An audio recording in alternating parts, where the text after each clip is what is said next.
you basically use cache everywhere. Like there are caches in CPUs, there are caches in DNS value, like reaching some hosts. There are browser caches that caches your pages, like so. There are IntelliJ IDEA cache, which you sometimes need to clean. So they are everywhere. Basically, cache is a hardware or software component that basically stores some data. So the future request to the data could be served much faster. And basically, the data is stored is sometimes results of some heavy computations or basically just banal, like some copy of data stored like somewhere like that you would need much more time to reach otherwise. And like one important property of the cache is basically how efficient it is. Like usually you see like there are cache hits, cache misses, like how often you hit the cache and you cannot find the data, and like the cache efficiency is measured usually by like the cache hit ratio. It's basically how often you hit the cache, basically in comparison to the overall cache hits. Like, so here, for instance, example of somehow nicely used cache in production. You can see that like it has 10K hits and like only 2 misses. Otherwise, you can see the loading time there was on like 200 milliseconds. So it saved us a lot of time. Like usually saves a lot of time waiting for players or users like. And also there are like different types of caches when you like go down to some like development. There are local caches and distributed caches, and usually you can usually even clients for distributed caches built on top of some local caches, so we can cache some data in your application process. Like you might know most of them. Yeah, it does not click. Okay, and today we are going to focus only local caches. So we're going to try to implement the local one. Like, but before that, disclaimer, we are not going to complete the implementation, and we are going to use a pure functional approach, like we are on the functional conference anyway. Like, we are not going to build the best cache in the world. We are going to build it based on I/O, and I'm leaving the choice out of scope of this conference. And we also are not going to say why it is a like better cache, and we're not going to compare any other caches available on the market. Like, is it clear? Yeah. Before doing that, let's try to define an API. Like, it's basically some default basic methods you might see in most of the caches implementations nowadays. Is there a method that you might find also important? Actually, you can answer, like, anyone? Can see. So let's say there is one important method is missing here. Like we get, or then if not, if it's missing. Yeah, basically it is. So usually, like most of the caches have method like get or load. So if you cannot find the value for some key, it will know how to load. And many Java APIs has something like that. But also there is other version of that get or load method that takes basically the function that loads the value. This one is much more flexible than the previous one because you might have access to some local scope, whatever. Otherwise, you would need to provide the loading function in the constructor or something like that. Okay, and yeah, and we are going to build a functional cache. So, like those methods basically access some shared state and also change the shared state. So we cannot just say, like, according to some functional rules. We cannot say that we need to describe that all those functions are kind of by default they are pure, but in case to say it is pure, we need to describe that it's an effect. And this is usually how we describe that it's an effect. Are there anyone of you familiar with that F keywords? Okay. Has anyone of you used IO?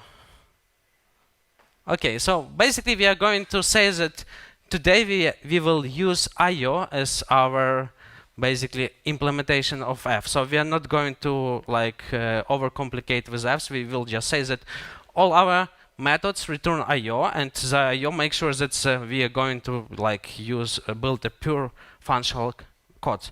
And in nutshell, IO is basically to make sure it is pure, it just description of the program, but it does not run immediately. So that way it ensures that like you are not violate some purity rules. Okay, and let's start some coding. Yeah. This is the most interesting part. Okay, is it visible? Yeah? Okay. So we will start with implementing some unfunctional cache so we can see the difference. Like any ideas? What should I write next? Yeah, map. Not sure. I think everyone did something like that. Yeah?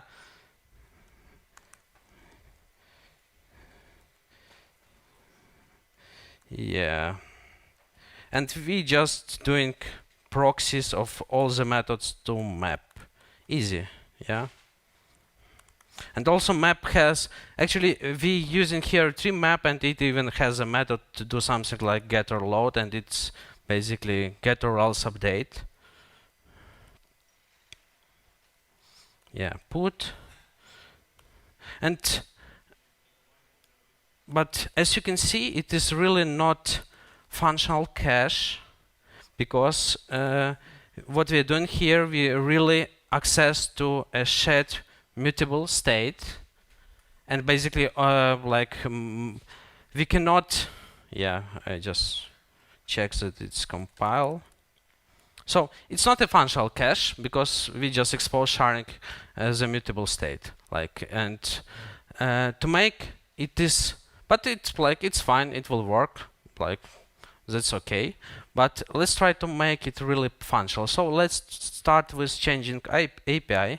So we like, yeah, nowadays many developers busy with stuff like that. They just keep wrapping everything into the IO or F or whatever.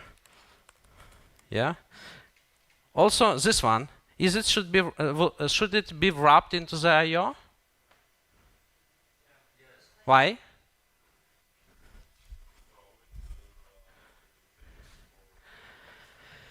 Yeah, something like that. So basically, we cannot sure how basically the value is will be retrieved. Maybe it is constant. Why would you use cache at all? But usually you will go somewhere and try to load that value. So let's say it is also an IO. So something you can really kind of unpredictably load and also like handle errors or whatever.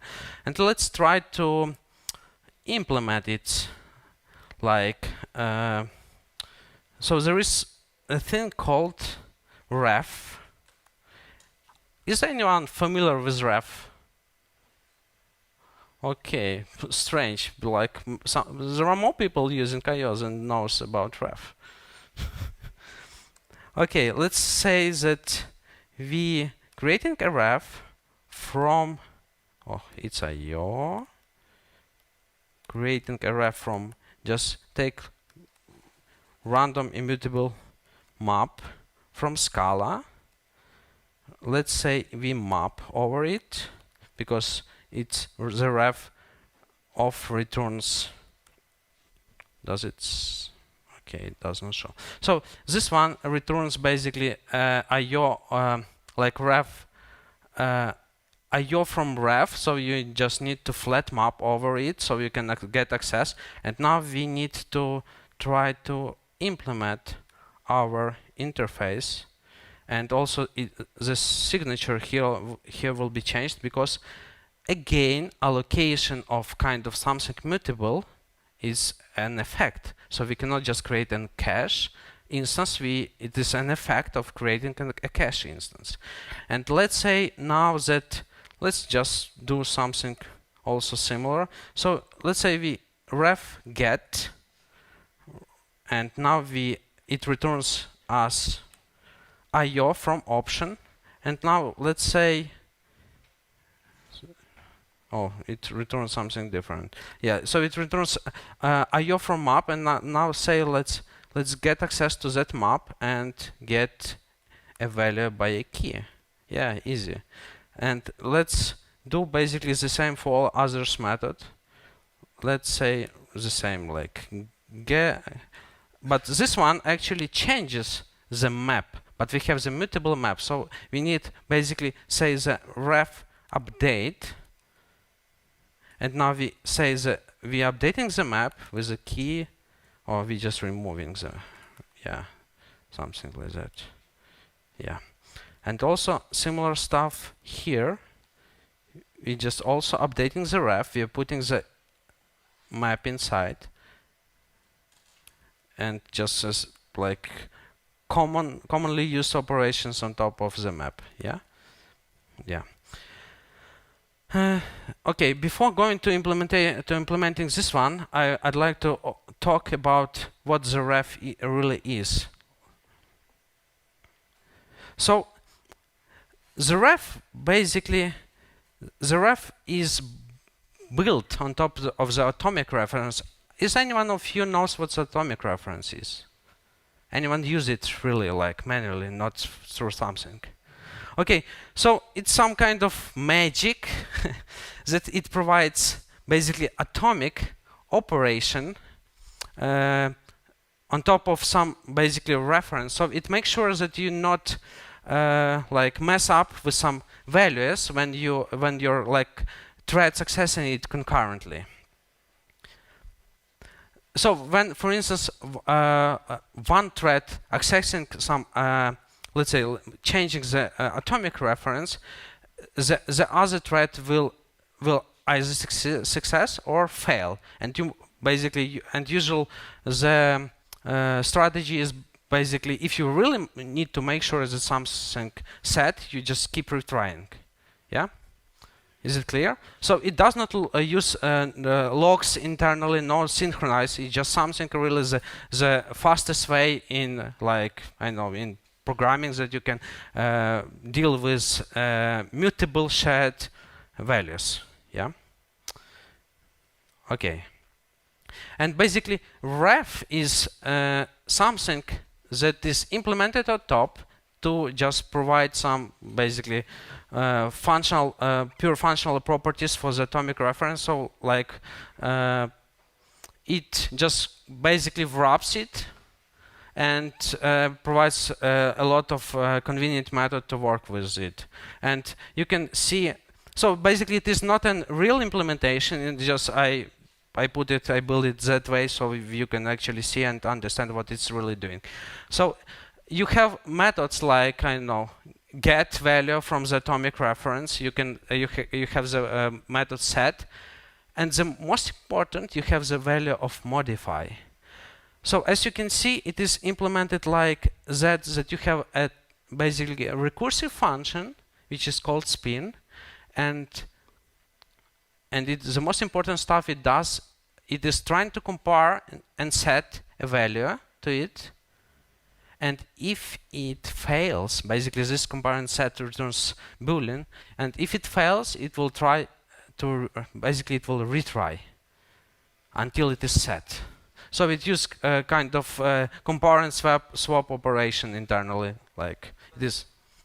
Will it then call F on each of the spins again? Sorry? Is it gonna call F on each of the spins? Yeah, actually, there are some problems. Like it is the most convenient way to deal with concurrently accessed basically variables. But like if, for instance, you have synchronized scope, it is basically acquiring the lock, changing the variable, or removing the lock. Also, you can do some calculations in between. But the thing, if threads fails because it uses ZF, actually ZF here, I don't know, you see the cursor here. ZF here will repeat the calculation against the new value. So, like if you have a high, like if you have a lot of threads fighting for the same variable, you might end up with the situation when they all keep retrying that calculation. But that cannot be like, and usually we are talking about some like not heavy calculations. As you can see, it's a synchronous call, like it's just a pure function call, and if you would put something like going to the database, you will just kill your application with that. And it also for comparison, it uses a basically pointer, like a pointer to your object. It does not use no equals, like no hash code, or something like that. So it means you better deal with immutable objects inside, because yeah. Okay, so let's back to our implementation. So now it's clear, we just wrapped our map into the ref, and basically this atomic reference, and we just keep changing it. And let's try to implement GetGetLoad. Any ideas? Yeah, we can actually reuse stuff from the get. We can say let's flat map over it. Yeah, let's say I know, if we have the value, we just return the value, but we need to like align with API, so we say it's let's wrap into the IO. So basically .pure, it just wraps everything into the IO as a constant. Like, and if you don't have the value, let's say we are doing load, which is here should be changed to IO. Yeah, and now we are doing flat map over it. We are saying like put our value. Yes, that's basically what our tree map did in the previous example. And we say like, and we return our value. Yeah, this is right. Actually, you can simplify it a bit and say something like that. Yeah. I tried first to not overcomplicate with some examples, but this one makes code really readable. So what we did now, that basically we took the value from this, updated our map, yeah, and flat up just ignores the result of this one and just returns with the value back. So let's try whether it compiles. Yeah, it compiles. Cool. With comparing to the previous example, when we had the tree map, what's like what we really made it worse? Like why it is much worse than the previous one? Any ideas?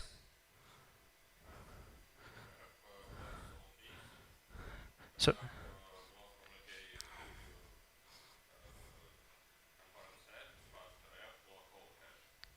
Yeah, that's right. Actually, tree map internally. It has some kind of mechanism to not say that, like, if we are trying to add or remove value to the map, it will just have some local, basically a local atomic graph. So not all threads fighting for the same, like, for the same atomic reference. If, for instance, in this case, you would have like 16 core, I don't know, like let's say 16 threads. Busy with that cache, so those 16 threads with some like will be fighting for updating the reference on during the calls for this one, or this methods. So like three methods may just keep, and it is actually it is called like as a contention. So basically we have something that is really highly contented, and it is when two or more threads basically try to access a shared resource, and at least one of contending threads spends more time on this than if it would do if others were not running. Like what we've seen on the previous slides, yeah, we've seen that it is compare and set, and otherwise it retry. So if you have like, I know, 16 threads doing the same and one just trying to update that reference, still it's really quick operation, like just change them up and assign the pointer. It's still really quick. But if you have like highly loaded applications, this is where you usually like will spend most of your like CPU time. So like, can we fix it? Any ideas? Can we make sure that we don't have this ref as a point of contention? Any ideas? Okay, let's try to. So there is like a mechanism that we can actually partition some stuff. So we can say that what we are not going to use a single map, but we will going to use, let's say, 10 maps. Or let's say, what if we are going to use as many maps as we have threads in the application? Why not? And what if you say that we will just, using a hash code of our key, we will put them like consistently into the same, or one or another map all the time. So basically we will just partition our keys by basically by number of maps we have, or like number of threads we have in the application. So this way we will like really reduce a chance to, so the threads in parallel busy with accessing the same ref, because we will have many refs. So let's try to think about the, let's start from this. So let's create our partitioned cache. Yeah, let's say that it takes key, that takes value. Let's say it is number of partitions. Yeah, and let's say it still returns the cache. Yeah, is it right? And let's say we have something like partitions.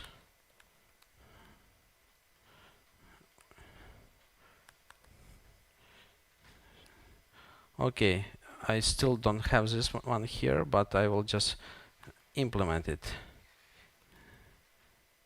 And let's say it is like that. Or just to not waste time on that part, I will just try and copy, because I have those examples prepared, and I will just go and explain what I'm doing here. Yeah.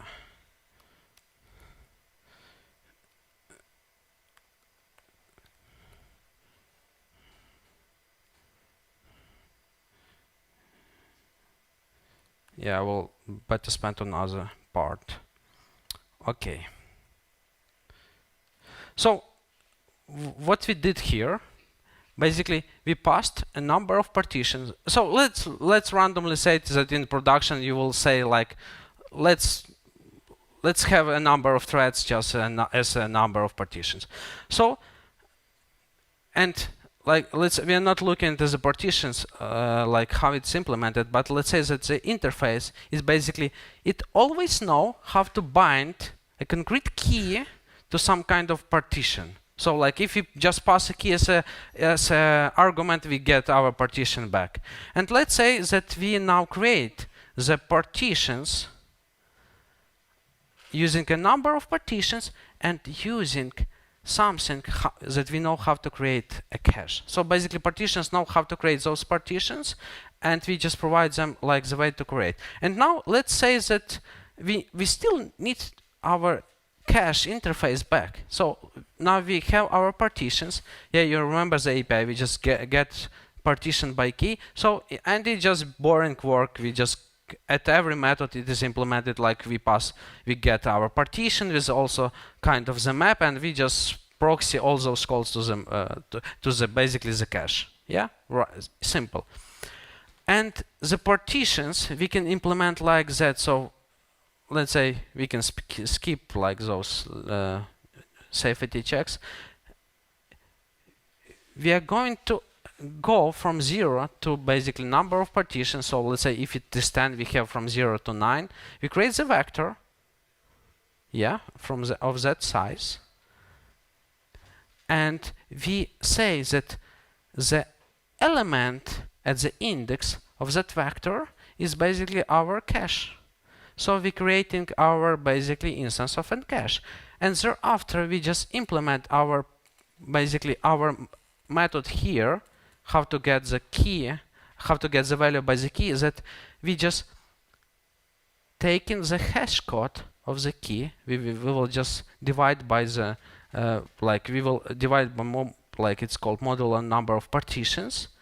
We will make sure that it's not negative value, yeah, and we will just access the value like in that vector.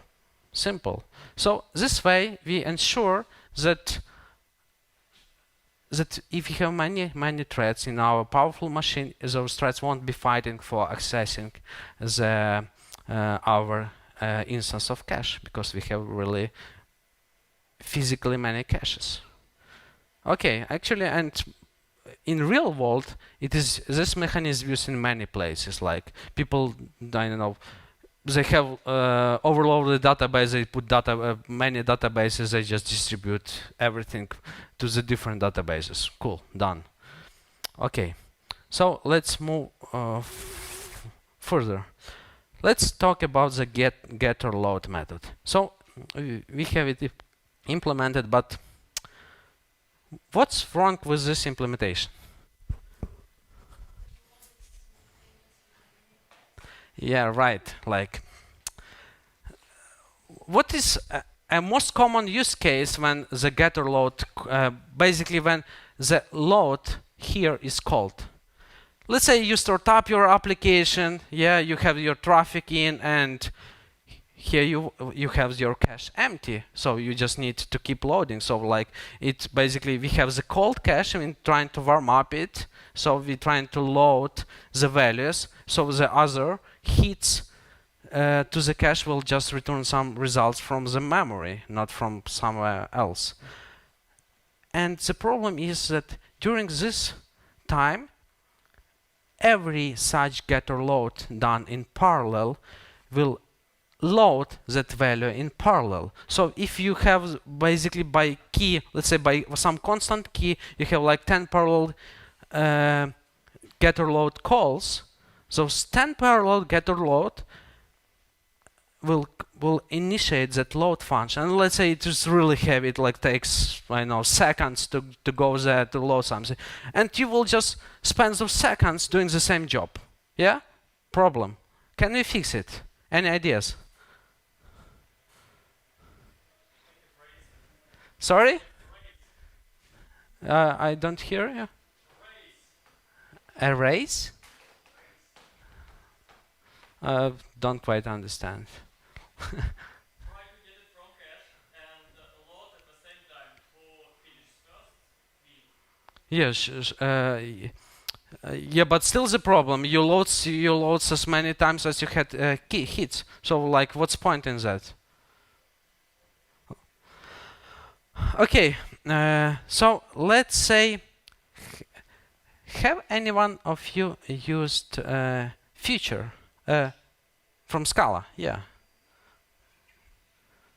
Okay, yeah. Actually, there should be much more raised hands, like maybe, and you know that one of the like feature is basically usually an interface to the promise, and the promise is something that describes that there is a promise that some value will be fulfilled, basically. So you create an instance of promise, and you say that sometime in the future this one will be fulfilled, like I know by. So what if we will change our value of a map from basically value to to something like promise? So it means that now to basically the getter load should not load the value, but it just immediately binds. Oh, I have 5 minutes left.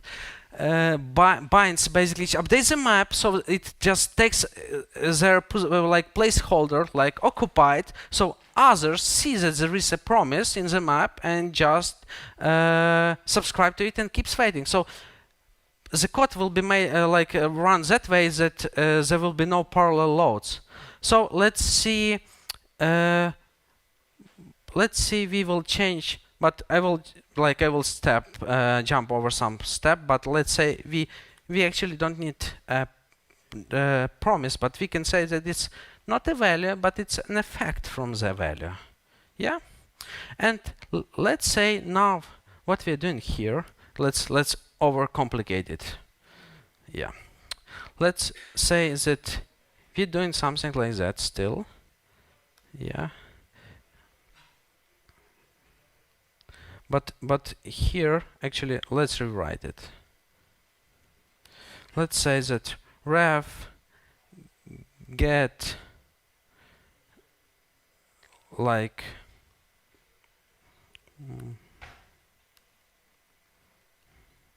actually should be, I suppose, flat map.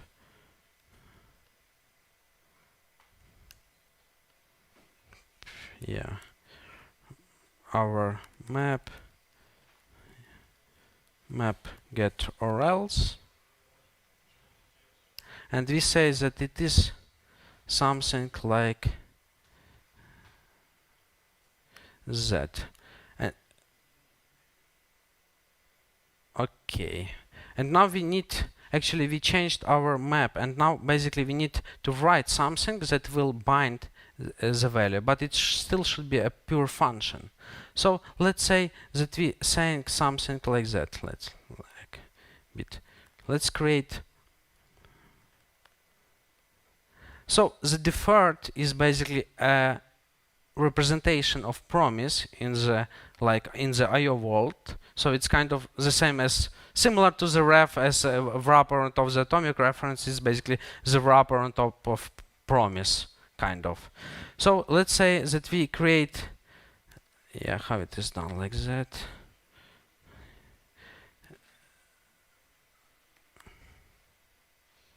Okay, just apply. Okay, and we say, so we need to create a deferred, and it's also an effect. So let's say we map over it.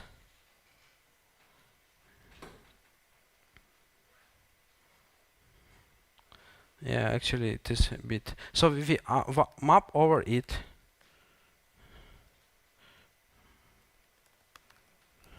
And now, so we have our deferred created. Let's say we need to modify our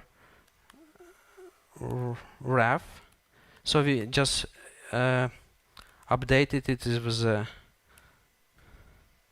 map updated. Yeah.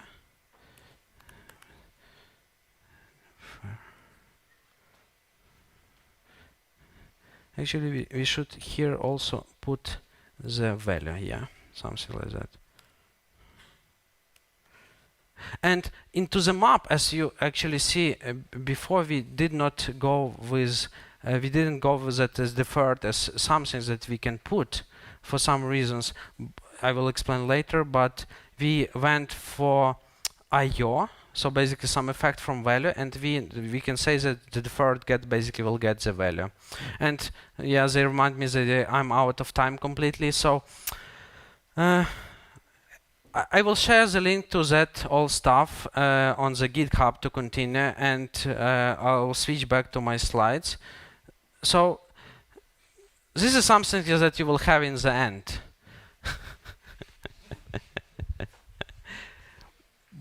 But the interesting thing that and it also uses a lot of techniques that some old Java caches implemented, but actually you can see it and still laugh that it's really kind of unreadable, ugly code. But if you will take a look at some Java kind of implementations, you will be laughing even more.